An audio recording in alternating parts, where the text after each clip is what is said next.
It may surprise you to know the United States government was quite different before the U.S. Constitution as we know it was adopted.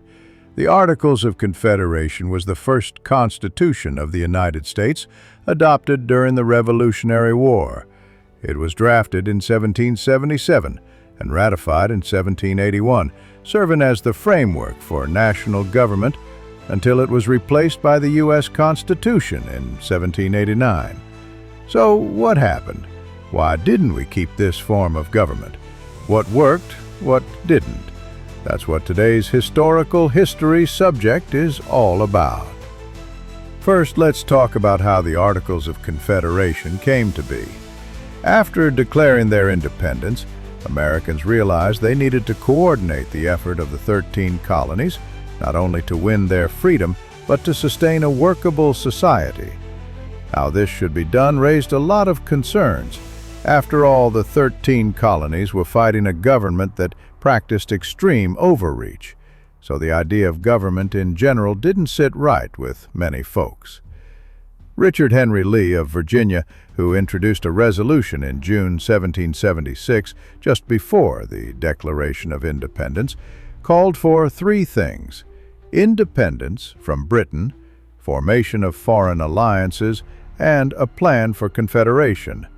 This resolution led the Continental Congress to appoint a committee to draft such a plan. The main author of the Articles of Confederation was John Dickinson of Pennsylvania, head of the drafting committee appointed by the Second Continental Congress in June 1776. Dickinson had previously written the influential Letters from a Farmer in Pennsylvania and was known for his moderate stance on independence. His original draft was submitted in July 1776, just after the Declaration of Independence. The draft underwent significant revisions, especially regarding the balance of power between states and the national government. It wasn't until November 15, 1777, that the Continental Congress formally adopted the Articles. Let's look at some examples of the document's evolution. In the original draft, there are some items that resemble points in the United States Constitution later on. They were rejected in the final version of the Articles of Confederation, mainly due to fear of government overreach. Other items are probably best left in the past. Originally, the document called for voting in Congress to be based on population or financial contribution of the state. Congress could set and collect direct taxes from states and allowed Congress to raise and support military forces directly. These items were changed in the final version so that there was one vote per state. Regardless of size or population, Congress could request money from states but couldn't enforce payment, and Congress could request troops but states controlled their own militias. In the final draft, states with western land claims, like Virginia, retained control, which was a major source of conflict. State sovereignty was highly supported, pushing the anti-government perspective most had. And there was no executive branch at all. Power was fully with Congress. The document outlined other matters, such as treaty-making power and admitting new states. It's easy to see how this could pit the federal government directly against the states. The checks and balances weren't quite there yet. But let's look at what Americans thought was good about this document once it was adopted in 1777. Many Americans feared a strong central government after rebelling against Britain's monarchy. This document very much kept states' rights in mind, giving each state more power to manage their own affairs. With that, each state had equal voting power, seemingly giving every state a say in government. It allowed for joint action in war and diplomacy, without infringing too much on local control. Again, you can tell these points are steeped in the idea of independence. However, there were naysayers to the document. Some leaders, like Alexander Hamilton and James Madison, believed the Articles were too weak to be effective. The ratification was delayed due to debate.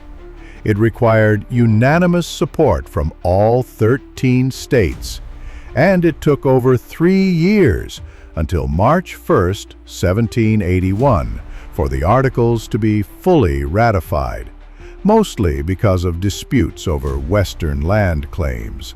Maryland was the final holdout, that stubborn bastard. The Articles of Confederation ultimately failed because they created a government that was too weak to govern effectively. While they were a necessary first step after independence, their structural flaws became increasingly obvious during the 1780s. Here are the key reasons for their failure. First, as we have stated a few times, the Articles intentionally made the national government weak, giving most power to the states.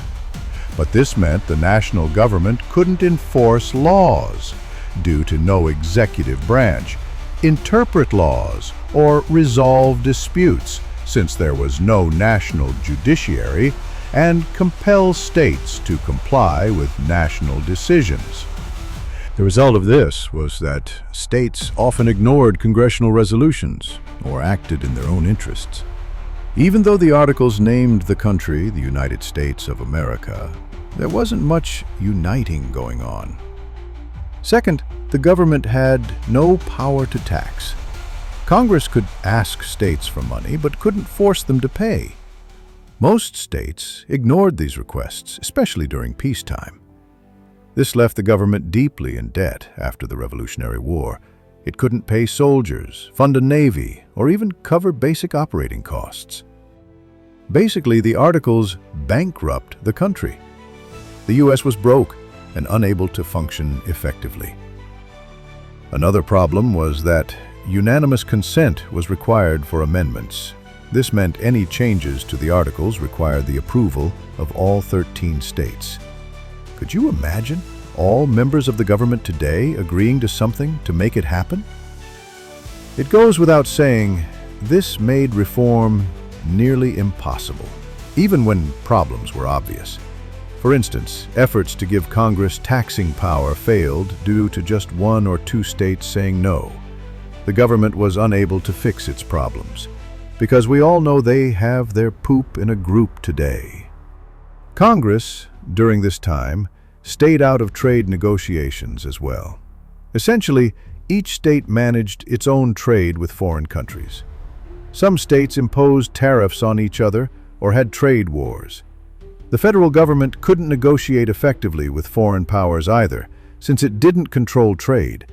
This created economic chaos, and foreign countries didn't take the U.S. seriously. Next, there was no national defense. Congress could request troops, but only states could raise militias. There was no standing army and no funds to pay one. After the war, the government couldn't deal with rebellions or defend its borders effectively. This made the U.S. look weak and vulnerable.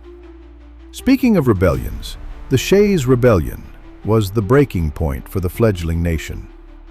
Starting in 1786, a group of farmers in Massachusetts, led by Daniel Shays, revolted over high taxes and debt. The national government was powerless to intervene. Massachusetts had to handle it alone. In August 1786, the protests began in western Massachusetts as farmers, many of them Revolutionary War veterans, started preventing court sessions to stop farm foreclosures. This led to protests escalating into an organized movement between September 1786 and January 1787. Armed groups, led by Daniel Shays and others, started closing down courthouses. Then, on January 25, 1787, Shays led around 1,200 men in an attempt to seize the federal armory at Springfield. Finally, in February 1787, the rebellion collapsed after further clashes. Most rebels scattered or captured or fled. Dozens were arrested. 2 were hanged, but Shays himself was eventually pardoned. But why was he pardoned after almost overthrowing the federal government? It breaks down to 4 points, most of which are political. First, there was a wave of public sympathy. Many of the rebels, including Shays, were veterans of the Revolutionary War, and their grievances, especially about high taxes, debt, and lack of payment for war service, resonated with ordinary citizens. Executing or severely punishing a popular veteran could have triggered further unrest or backlash. Not only was it popular with citizens, as stated, sparing his life was used as a political tool to help maintain peace. The new Massachusetts governor, John Hancock, took a conciliatory approach after being elected in 1787, replacing the more hardline Governor James Bowdoin. Hancock issued a general pardon for most participants, including Shays, as part of a political effort to restore stability and heal divisions in the state. The third reason was Shays was no longer a threat. Pardoning him avoided turning him into a martyr and helped Massachusetts move on. But his efforts didn't really fail as national reforms were underway. The rebellion had already prompted real change. It contributed directly to the Philadelphia Convention and the creation of the U.S. Constitution. Leaders likely saw little need for harsh punishment now that a stronger government was being put in place to prevent such uprisings in the future. The rebellion frightened national leaders, especially because the federal government under the Articles of Confederation could not act. As for Shays himself, after being pardoned, he moved to New York, where he lived a quiet life as a farmer and died in 1825, largely out of the public eye. And that's pretty much the story. We Americans almost effed ourselves before things could even really get going. But we had enough foresight to look at the situation and make a hard correction. We may not have a perfect system, but it's a hell of a lot better than what we started with. And as for the formation of the U.S. Constitution, that's a story for another time. What historical events would you like us to cover on the channel? Sound off in the comments below, and don't forget to like, subscribe, and ring the bell dealy thing to stay up to date on all historical history, documentaries, and shorts. See you next time.